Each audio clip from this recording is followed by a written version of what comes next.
Welcome to a place where we combine equal parts science, technology, design, and entrepreneurship. Then we gradually stir in magic to the mixture, and you have the Perception Podcast. Join us in conversations with design heroes, inspirational thinkers, business leaders, and trailblazers across the globe. This week on the Perception Podcast, finally, after a lifetime of anticipation, Jeremy Lasky of Perception meets the Jeremy Lasky of Pixar Animation Studios.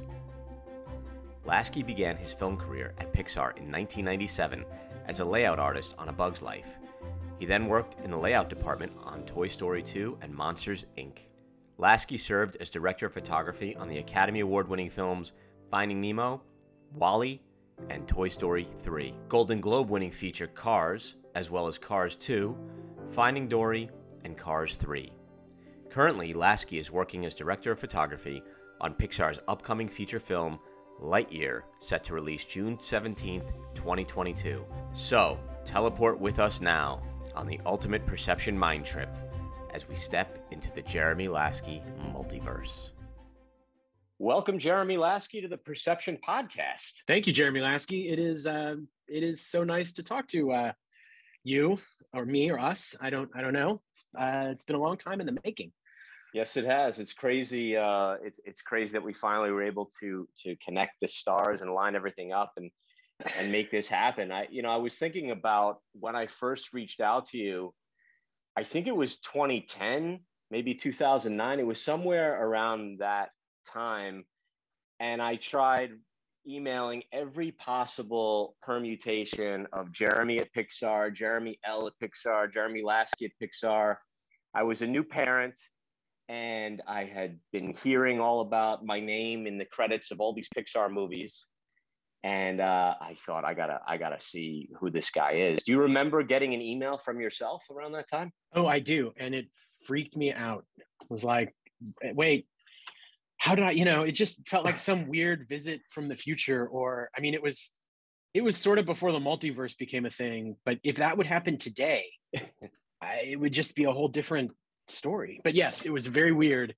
And I had seen your name in Marvel credits by then, certainly. And it was like, wait, oh my, and I had never gotten around to looking you up. And no, it was a seminal event in my life, knowing there was another Jeremy Lasky out there in the same, industry, basically. Yeah, it's just a crazy parallel. But I thought this would be great to have for all eternity, because anytime someone asks me if I'm you, and certainly I think you're a lot more famous than I am, I'm just going to say, I got a podcast episode that explains it all, and I just can't wait to be able to forward that along. Have you ever gotten mistaken for me, really? Yes, I've had a couple of people come up to me at Pixar at work and say, I saw your name in the credits of, whatever the movie was, if it was Ragnarok or if it was something like, was that you? And then just a few weeks ago, when the studio was finalizing credits, all the credits for each film get archived so that there's a record of who from Pixar worked on them. And they take out all of the vendors and things because they're just keeping internal record.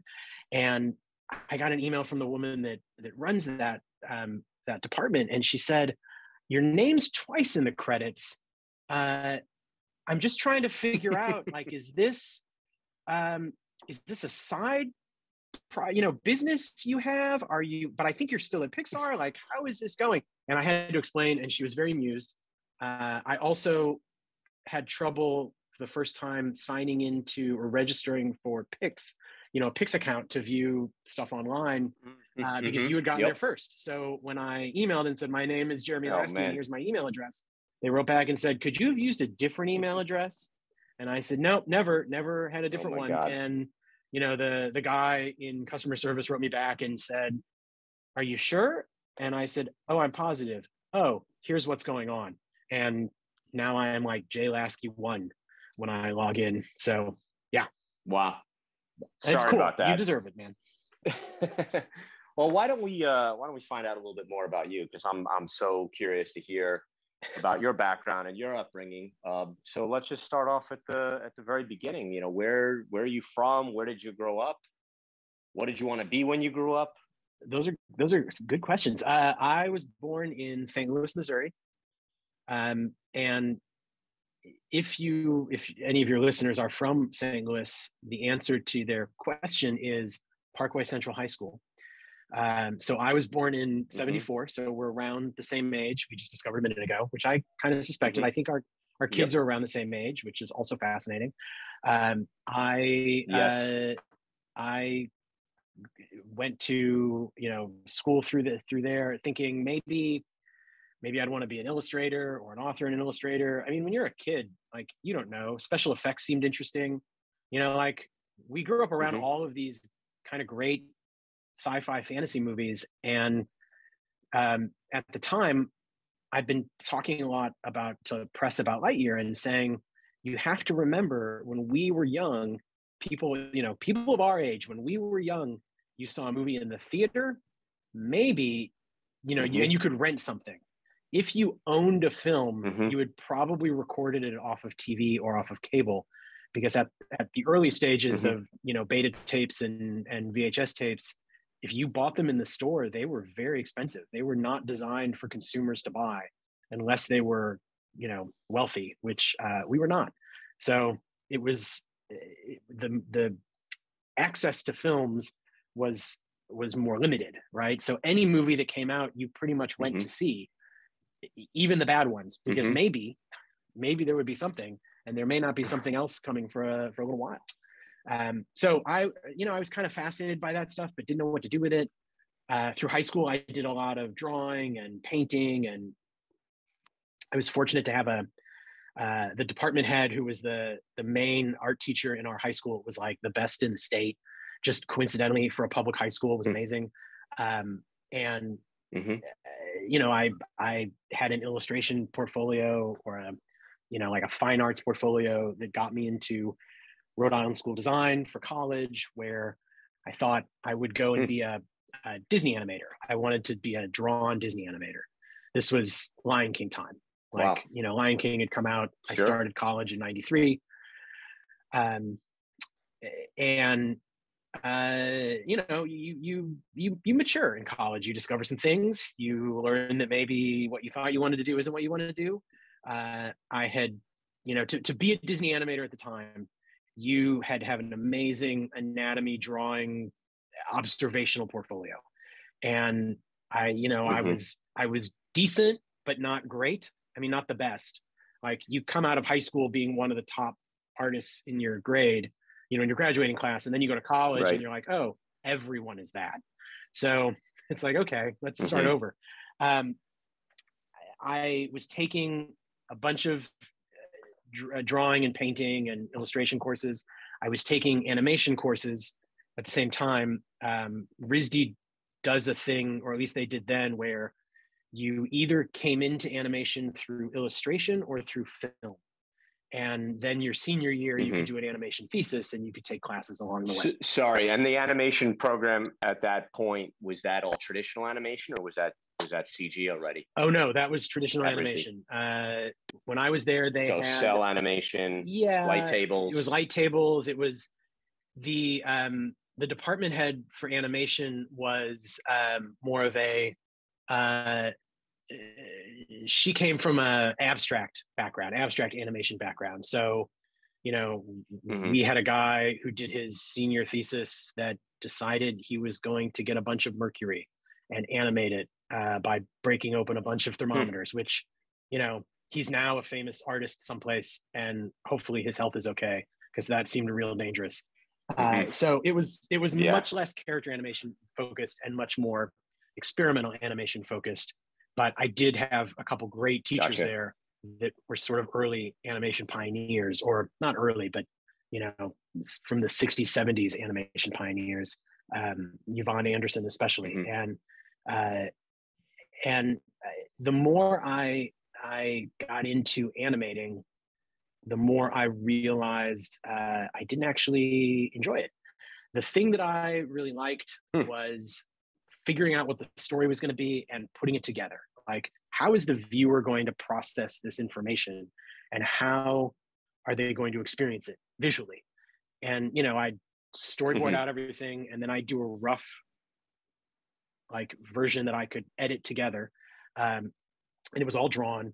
And it was not abstract. It was narrative, but goofy. And kind of once I had that put together and I would cut a little reel together, I was good. I felt like I've solved the problem for me. And now I just have to make it. Like, now I have to do all the other stuff.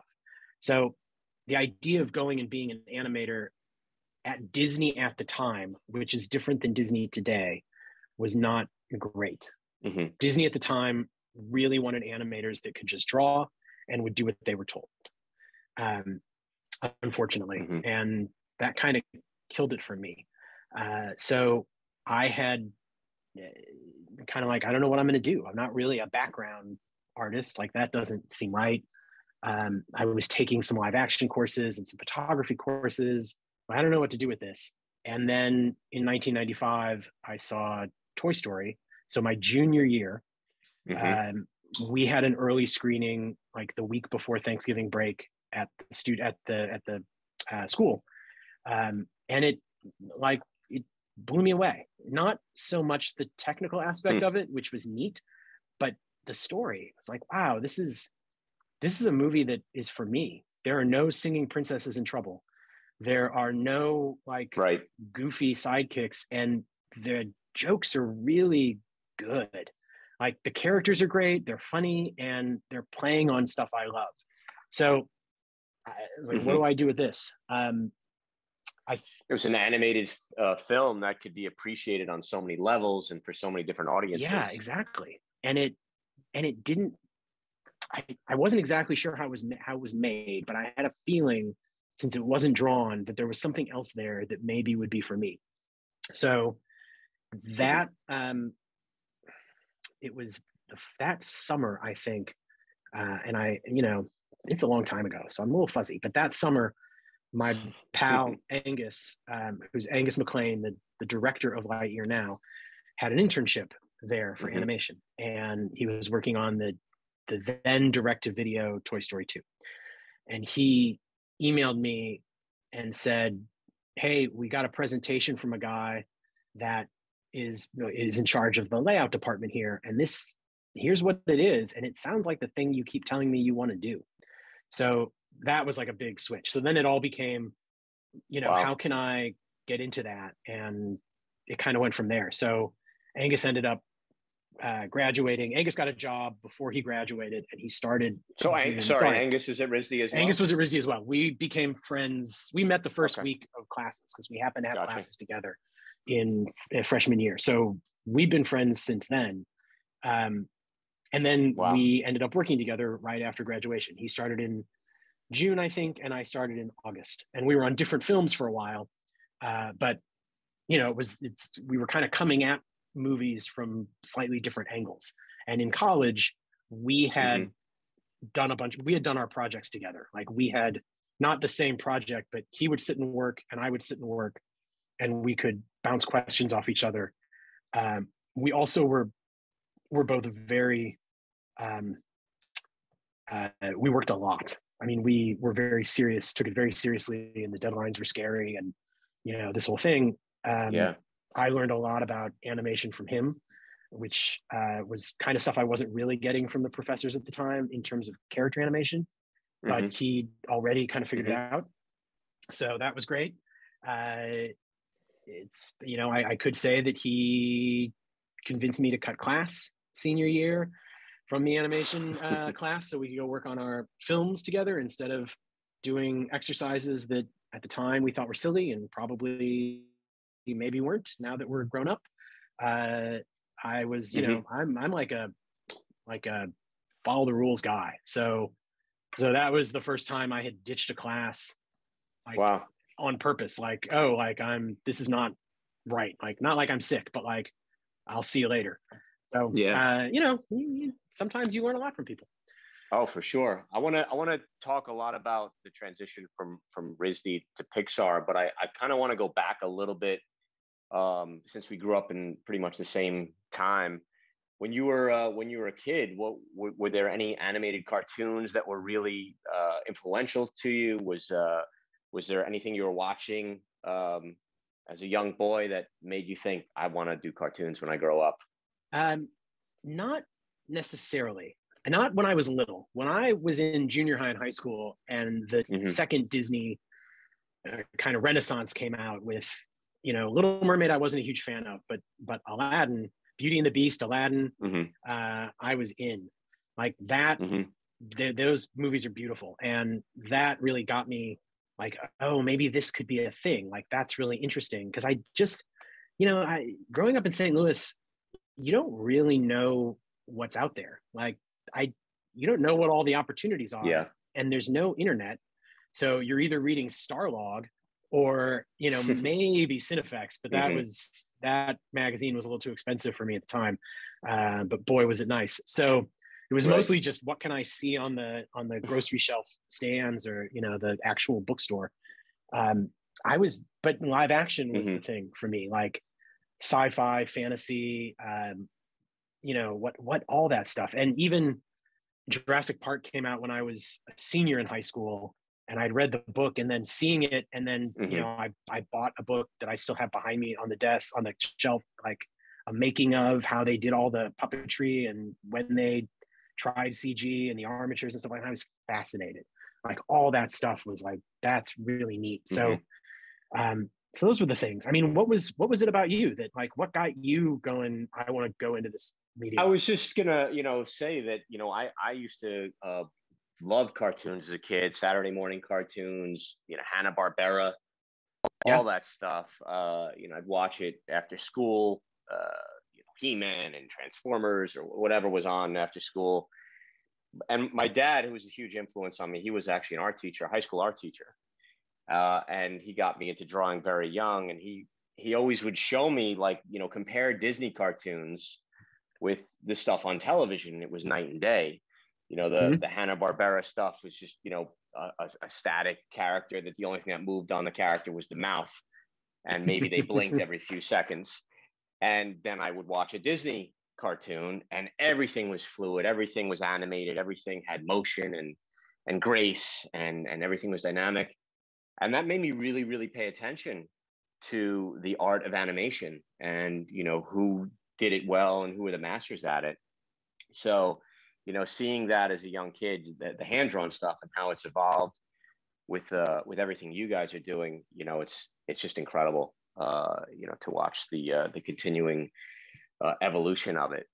But yeah, I agree with you. And I just want to poke it. You mentioned Hanna-Barbera. For me, I watched because that was what was on, and you mentioned after school stuff. So mine from that camp as an elementary school kid, and even later now, was the Looney Tunes stuff, particularly any of the Maurice Noble designed episodes where you just have these amazing, like, painted backgrounds that, I mean, all that stuff. As a kid, I didn't really get it, but I remember seeing it and thinking, like, that's cool. Yeah. Like that's different.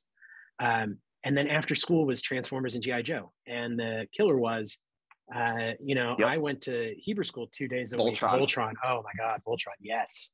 And we'd have Robotech on Sunday mornings. Thundercats, Silverhawks. Man, I'm old. But we'd, you'd watch like a G.I. Joe episode, and I was home every day after school, except Tuesdays and Thursdays I went to Hebrew school. So I would always miss the second and fourth parts of any 5-part like G.I. Joe cycle, right? Like the Mass Effect device, like, oh, okay, well, I guess something happened. So here we are, it's Wednesday. Yeah, no DVR back then. No, very frustrating. I think a lot of that is where the toy nostalgia comes from for those characters. Like everybody grew up with it, and then you're always trying to get back the thing you couldn't hold on to at the time because there was no DVR, and you could buy some of the toys and hope for the best. Yeah, I mean, trying to explain to my kids that you had to race home to watch the episode of your favorite show, because if you missed it, you missed it. That's it. There's no YouTube. There's no DVR. There was no recording of it. so we all had our favorite shows as kids, and you had to be home at that time, and you had to be in front of the set ready for it. And it's all you look forward to all week. Yeah. I remember I've tried to explain that several times, and half the time it's like I get through the explanation and my daughter or son, usually my daughter, will like look up and say, and she'll hit pause on whatever she's watching on her iPad and say, right, what did you just say? I'm like, never mind. It's fine. Yeah, everything's on demand. Everything's at your fingertips. So, so tell me a little bit about now the transition from RISD to Pixar. I imagine there was a lot of technical skills and expertise that needed to be learned quickly to make that leap. Yes, but let me set the stage a little bit. And if I'm talking too much about whatever, I'm sure you'll edit it out or you'll tell me to shut up, which is totally fine. Keep going.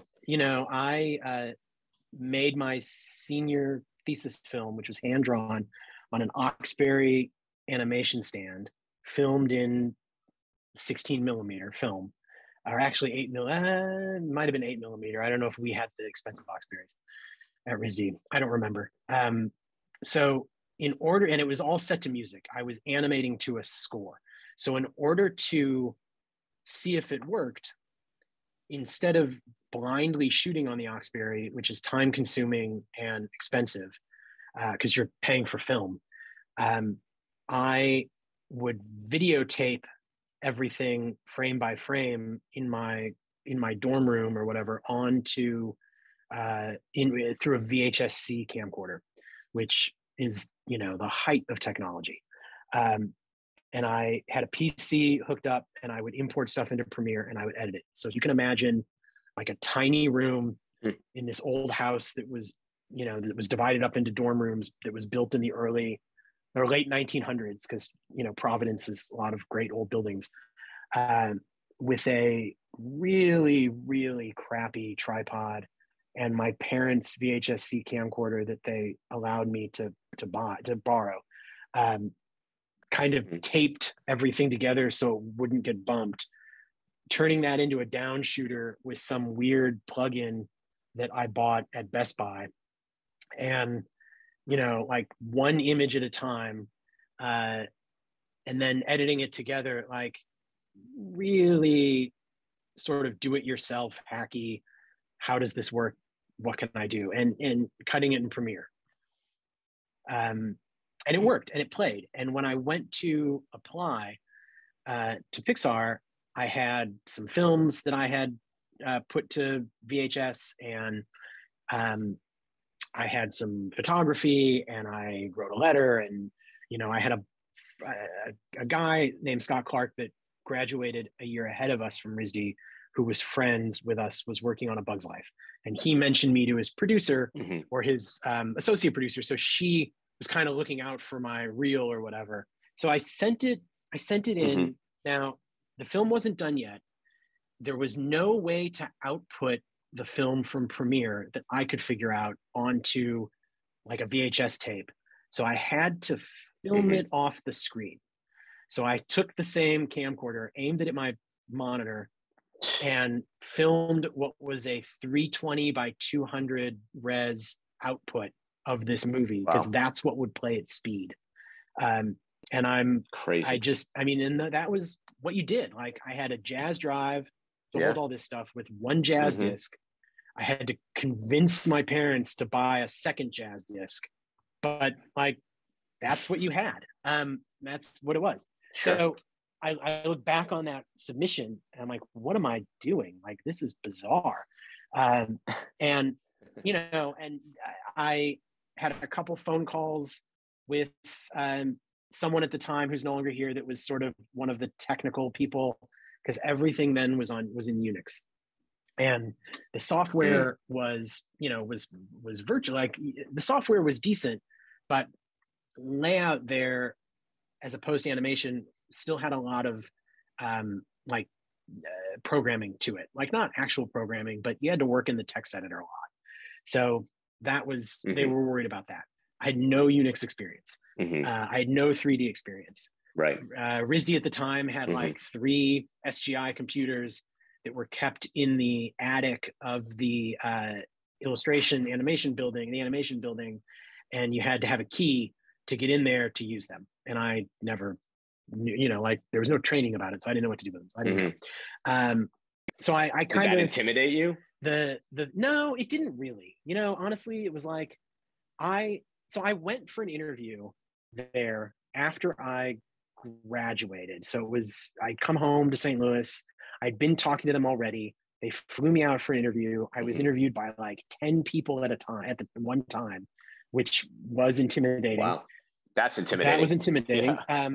And the guy that was in charge of layout at the time, who's, turned out to be a fantastic mentor, took me back to where the layout people hung out after the interview and showed me what he was working on, like had a shot up from A Bug's Life and like was explaining to me how it went. And he's like, does this make sense to you? And I'm like, oh yeah, this, like, I get it. And I knew that I could catch on to the other stuff because I've been using, computers in some aspect since I was a little kid. But I think it was not really that wasn't the challenge. It was like, this is my first job. And that was intimidating enough, I think. Just like I'm working with a bunch of people that have been doing this for a while, and I'm out on my own, and I gotta figure this out. But Pixar then, and kind of now, but then especially, was like a startup. Like it just felt like a startup college campus environment. It was very loose. People brought their dogs to work if they wanted. There's like a pool table out in the corner, and it felt like a startup, except we were in a warehouse and everything was from some secondhand store. Otherwise, was it still Emeryville, or was it in a different location? No, we were in Point Richmond at the time, which is north of here. It's like right across the bridge from Marin. So Pixar, when they were part of Lucasfilm, was in San Rafael on the other side of the bridge in Marin County, which is north of San Francisco, if you're not familiar with geographically. And then when they split off, they got big enough that they moved to this, like kind of corporate, building. There was a mechanics bank next door to us, like in the building. There was some other stuff around, you all shared a lot. There was a big ugly fountain out front. And inside, they had kind of turned it into whatever they wanted. They had cubicles up and, crappy furniture, and the screening room was all donated sofas and armchairs, like arrayed out on to trying to come watch dailies and stuff. They had made Toy Story kind of on accident, not on accident, but it's not like they really knew what they were doing, and they would admit that. They were just the first film, and now they're making a second one. Yeah, they're bringing on more people. It's a more complicated film. It's a lot to, for a little company to try to figure out. So they were figuring it out. I was figuring it out. The directors were figuring it out. Bug's Life was like the best graduate program I could imagine, and they paid me. It was John Lasseter. It was co-directed by Andrew Stanton. The editor was Lee Unkrich. You can't get better than that. Bill Reeves was the supervising technical director. These are the like giants of computer animation, which at the time, I don't know that I realized. So that was the first feature you got involved with, was A Bug's Life. That was I think that came out in '98. When you got there, was it right at the beginning, or did you have to jump on board of something that was already, moving really fast and just kind of figure out how to get into this thing? They had two sequences. They had three sequences finished in layout when I started, and so they were moving, but it wasn't at the speed yet of, movies always build up. Like the production builds up to a really quick pace. And it's a combination of, oh shoot, we're getting close to the deadline. And we've been working together for long enough, we just get faster at our jobs. So at that point, it was still early that it was kind of, the pace was certainly reasonable. And the layout department on Toy Story wasn't really a department. It was like two people that really understood the job. And then they borrowed a bunch of other people that were just helping out. And it was really about making shots so the animators didn't have to. The supervisor on our team, Ewan Johnson, had this vision of the department that it would really be cinematography. It would be the camera side of cinematography. The studio hadn't entirely come around to that yet, but that's how he was hiring. And there were no other studios doing this work. So you can't find someone that already has experience doing 3D virtual cinematography. You have to figure out who those people would be. So I'm right out of school. There's a couple people on the team that came from Skellington that had worked on Nightmare or James and the Giant Peach as camera operators or camera assistants. We had a guy that had done some video games from LucasArts, but was an amazing landscape painter. It was, like there's a guy from a Match Move studio, but it's like everybody had the same filmmaking like bug, right? Like in the same visual design, shot design, bug, I guess. And it just was this really group of people from all different backgrounds kind of coming together to figure out how to be a team and make this movie. Andrew Stanton was learning how to be a director. He was, as the co-director, he was trying to figure that out. John Lasseter was still learning how to make movies. Lee Unkrich came in and he had been editing Toy Story for a bit and then came on now as the full-time editor of Bug's Life. And he came from a live action background. So he was instrumental in pushing us towards think like a live action movie. Don't think like a cartoon or don't think like a TV show. Think like, how would you really do this? Like, what would the shot be? We started thinking about coverage. How do you cover a scene in animation like you do in live action, meaning shooting it from multiple angles or possibly changing the blocking a little bit to try something to see if it works. We were very iterative with editorial, which is very different in animation at the time than what it usually was. So we were all kind of figuring it out together, which was super neat. That's amazing. So what would you say your big break was? Was it Finding Nemo? Was it something else that you would kind of call out as like this was the moment for me? That is really interesting. I've never thought about it that way, believe it or not. And I think it's pretty incremental. It's like on A Bug's Life, I had two moments. I remember working on the scene where Flick gets on the dandelion and sails across the canyon, which is really just a dried, like not even a riverbed, sails across this canyon to go off and find, heroes to save them from the grasshoppers. And there's a lot of, that scene was nicely boarded and pretty simple. And I pitched to Lee, I had shown him a bunch of different angles to try, like, I just was building different things. And it caught his attention, right? Like he was working really closely with us, but I think he saw something in the way I did that was like, oh, now I'm gonna like, you just, when you get people to notice who you are because of your work, that's a break. And for me, that felt like, oh, like I'm actually understanding this and people appreciate it. And then there was a moment later where it was towards the end of the film in reality, and it was towards the end of our production where, spoiler alert, the villain Hopper is fed to a bird. If you haven't seen the movie, it's only, 20 something years old. Hopper's fed to a bird, and the boards, were all hand drawn back then. There were no computer boards, no Photoshop. It was all hand drawn. And, it was just a pretty simple sequence. He gets lowered down and the bird closes his jaw and, he screams and we go down the throat or whatever route. And I remember thinking, I want to make it punchy. Like I wanted to make it feel like threatening. So I animated, and I use the term animated loosely. I animated the bird model we have doing this kind of like the little chick would like raise up out of the nest and do a really quick snap of his jaw.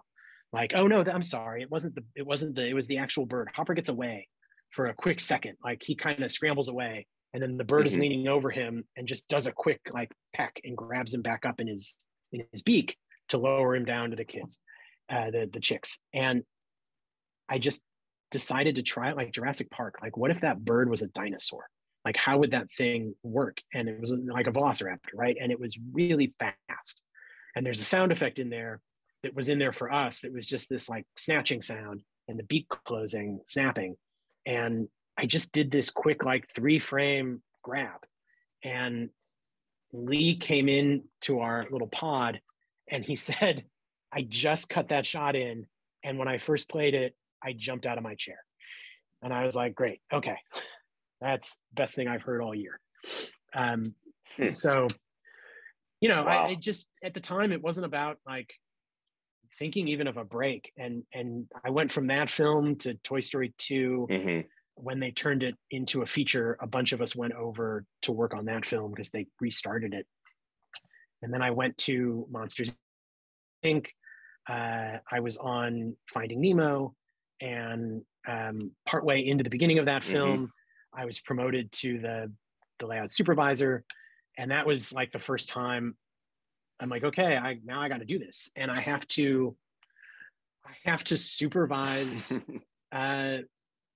everyone I was supervising was older than me, which was a challenge. Like when I was 26 when I did that movie, and it was scary, right? It's like, I'm going to have to direct people that have more experience than me, and anywhere else are senior to me. So, you know, the way I tried to handle it was just treat them as if you are not their boss. And, you know, like just, hey, why don't we try this? And here's why. And I found that the more I explained what I was thinking and left myself open to someone saying, but what about this? It kind of worked. And I got better and better at that as I did this job more and more. But at the time, that was a big fear on that show. And of course, having Lee as the co-director on Finding Nemo meant I had like a backstop. Like from a cinematography point of view, he wasn't going to let anything dumb happen in the movie. So I was like, okay, it was a great place to start because I wasn't out on my own with directors that had never done this before, which is a whole different problem. It felt like a safety net. Totally. You know, so much has been talked about the Pixar creative process and you know, how innovative it is. How has it evolved in your time there? You've been there for a long time. Has it, or is it pretty much the same process that you were doing back then and as you're still doing now, just obviously with more sophisticated tools and better and better technology? I think the heart of the process is the same in terms of, you know, a movie will take, let's say, 5 years to make. That's about average. Some of them take a little longer, some of them take slightly less. It depends. And the beginning 3 years of that process is pre-production, meaning they're writing, you know, the director pitches an idea, the director is writing, usually with a writer. They get approved to go to the next step, and they're storyboarding and they're working on art with a production designer and, you know, really working things out. And we're constantly putting the film up on reels, like full version of the movie up in storyboard form, cut together with temp dialogue, scratch dialogue from people at the studio, and, you know, temp music from other films, and just how does it play? How does it play? And that's never changed. The fact that we spend so much time up front getting it right. And when I say getting it right, I mean getting it right enough to start making it. It's never right until it's done. And we're continuously reworking things, working and reworking things all the way up until the film is locked for release. So like right now, you know, and I say right now being, this is April 22nd, we have a couple dozen shots left to final visually in the theater and say these are done, but we've still been tweaking things up until now, just little things. And in some cases, as of a couple of weeks ago, I was like, oh, let's rearrange a few of these shots to tell this story better now that we're seeing it. Like maybe we're missing this. So the more we can get something up and watch it, and the more open we can be to making changes, to reconsidering it, like that's really a heart of the Pixar process, is that it's never done till it's done. Now, that can be expensive. There's other. There's no print anymore. Like you don't have to. Yeah, all right, no, print. thank God, you don't have to do that. You could go all the way to the end. It just gives you that freedom. Well, yeah, I mean, you can't really go all the way to the end. At some point, the folks in mastering and release, it's close. We've gotten pretty close. We're working on title sequences sometimes, and I get an email that tickets are available on Fandango for the show that that's opening in 2 weeks, and we're still putting the finishing touches on a title sequence. It's happened. Wow. Believe it or yeah, not. I don't know that we've cut it that close. It's a that little is scary. really scary. That is really scary. Yeah. What's the? I'm not going to say which film. Fine. I should have known better.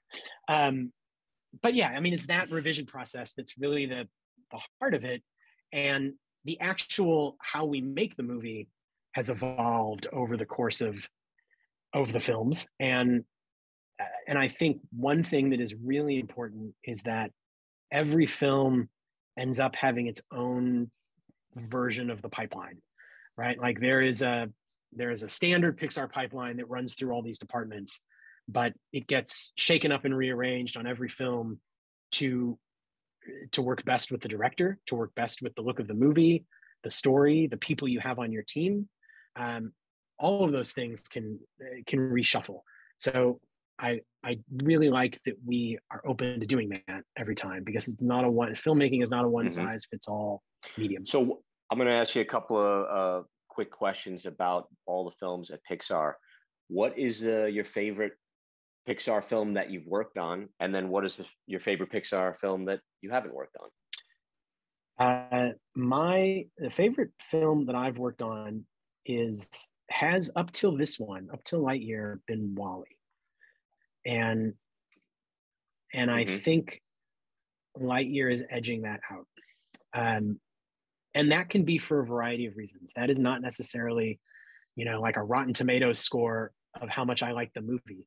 It's often how much I like the movie, or what I felt like we accomplished in that movie, or the people I got to work with and the collaboration I got to enjoy. It's all different reasons. But and I don't say this just because the movie is releasing, but Lightyear was really a fantastic time. And it was a fantastic group of people to work with on a very difficult film that could have gone sideways any number of times, just in terms of the amount we were trying to do and the scope of the project and the look. We just had this amazing team, and we believed in each other and supported each other, and we pulled it out. And it's like, those are the memories that I carry from movie to movie. Best that I didn't work on, I go back and forth a little bit, and my top films that I did not work on are Ratatouille and Inside Out. Probably Ratatouille gets a little bit of an edge, but Inside Out is very, very close. Gotcha. Well, you brought up Lightyear a couple times, and I want to dig into that if we can. I know that that's coming out very soon, and by the time this goes live, this podcast, it will be out. What's the story behind Lightyear? Give me the whole backstory. How did it get developed? And tell us all about it. Sure. So the movie came from Angus Mclean. I mean, he had made a number of short films. He made Small Fry, which is in the Toy Story. It's like a Toy Story tune that is very funny, very Angus. He made Bernie, which is the short that comes with the WALL-E DVD, which is also very Angus in terms of sensibility. I mean, everything Angus does has his stamp on it. He made Toy Story Terror, which is the 22-minute TV special. Yeah. And, you know, then it's like, okay, well, now you can pitch some features. And he pitched some things. And one of the things that he pitched to the studio leadership was this idea of, you know, what's the movie Andy saw that the Buzz Lightyear toy comes from? You know, like, what was Andy's Star Wars? And and they're like, yeah, let's do that. And it was this, it just kind of evolved from there. You know, in that Lightyear is definitely has some personal elements from Angus. He also there's a style to it that is very much what he enjoyed about films growing up as a kid, and what you and I, I'm sure, enjoyed about films growing up as a kid. You know, there's it has this big sci-fi adventure feeling. It also has a lot of heart, but I think you walk out of the movie just kind of going, wow, I had a great time. And that's the feeling I remember as a kid walking out of, you know, good and bad movies, to be honest. Just like, that was great. I love that. Thanks for taking me, and I want to see that again. So it really came from him. And then it was a lot of work with him and the screenwriter and, you know, people involved of just like, well, who is Buzz? What is Buzz about? And how do we make this work as a character outside of, you know, kind of a couple one-note jokes in these other Toy Story films? And how do we not make it a Toy Story film? Because it is definitely not. It is, I guess, technically in the Toy Story universe, but very tangentially. You will not see the other toys other than Zurg show up in this movie because they're not part of that world. Even the little green men are not part of the Buzz Lightyear universe. Actually, they are the Pizza Planet universe. So there's a little different kind of thing there that, you know, we don't see them. It just became, you know, he'd pitch it and you just kind of go, yeah, when can we just make that thing? Like, can we do that now? I'm on this other thing, but like, that sounds great. When are you gonna be done with that? Well, we're still okay. And it just, I mean, it's hard to describe. It's like, that movie was exciting from the beginning, but it was a very different kind of film than it is now. And it has gone through a number of changes and iterations, which is part of the Pixar process to get it into something that is really working. You know, making movies, it's very hard to make movies, as you know.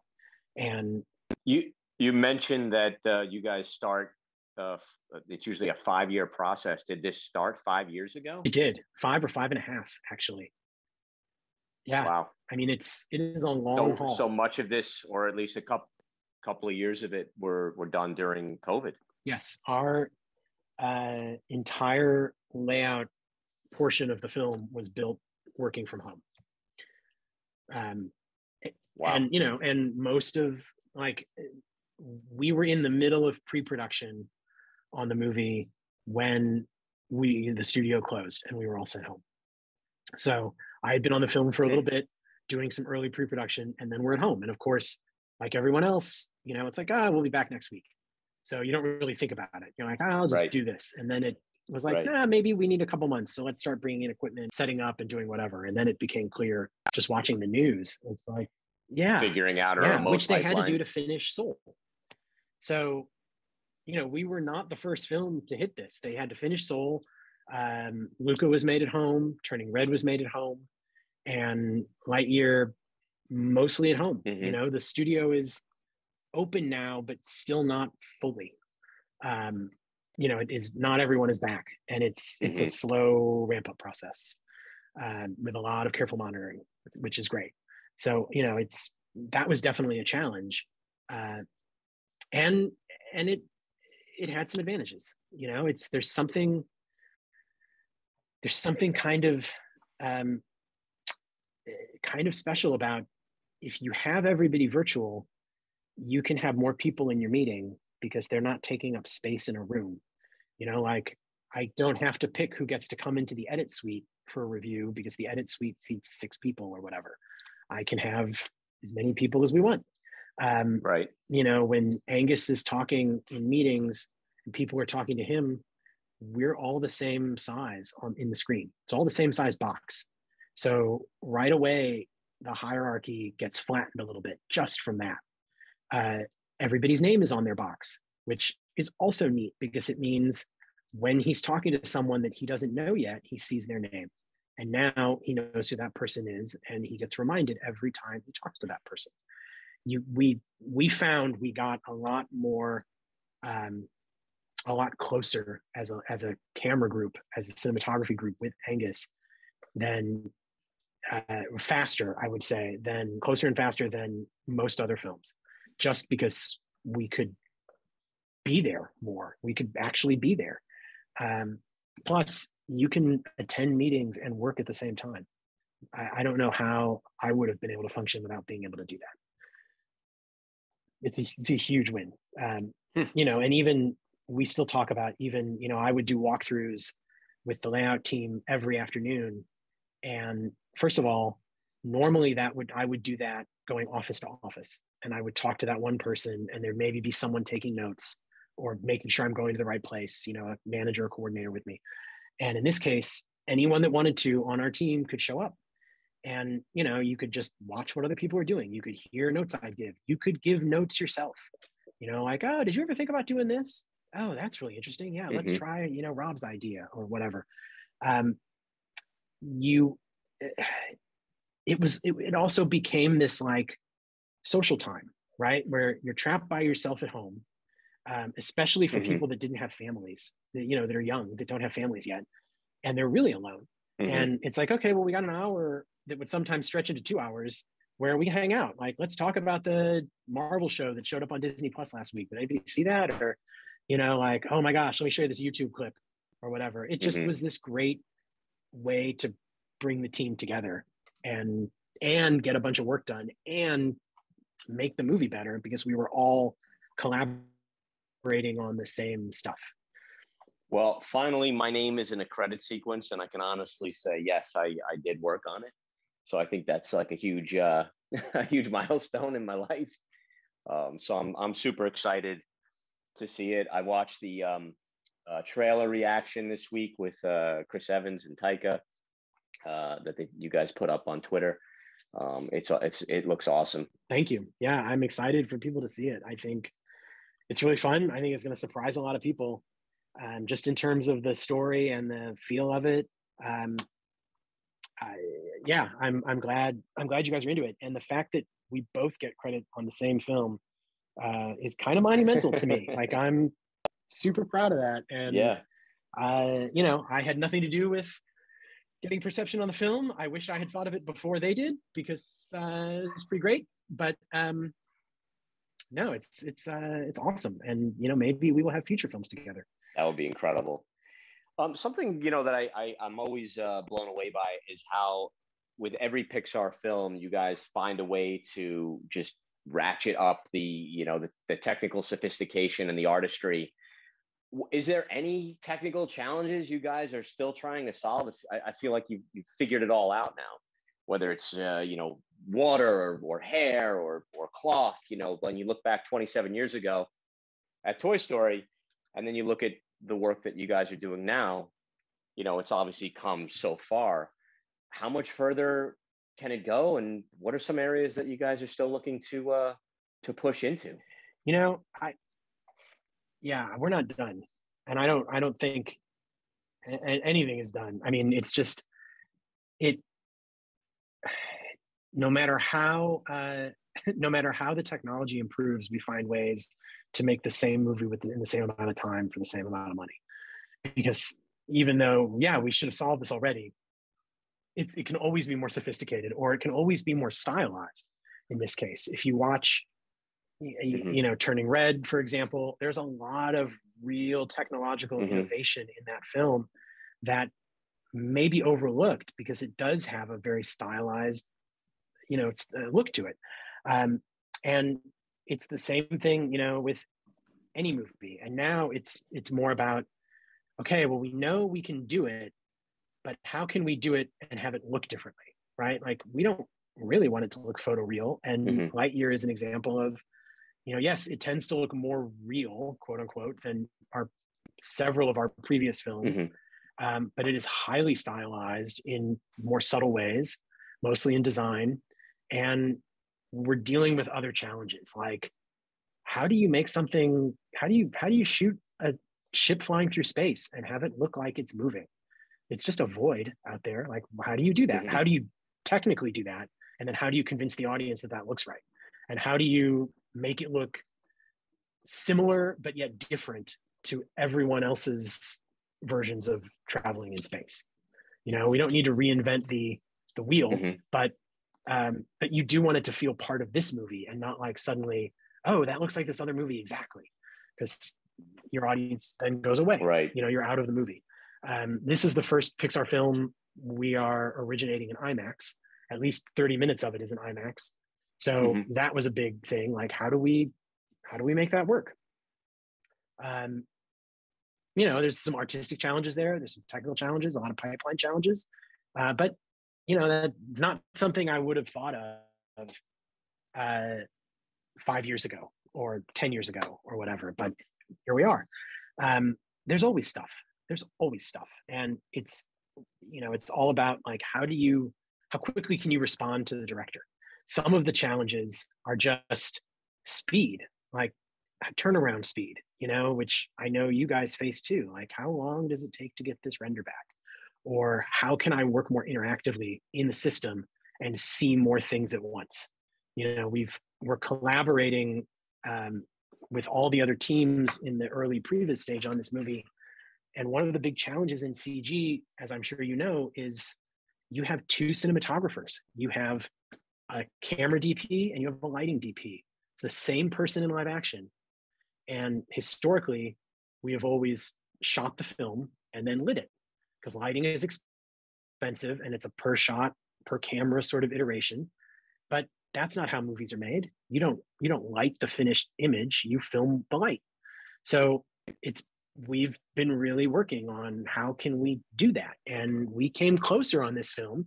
Is it perfect? No, there's a better system. Just haven't gotten there yet.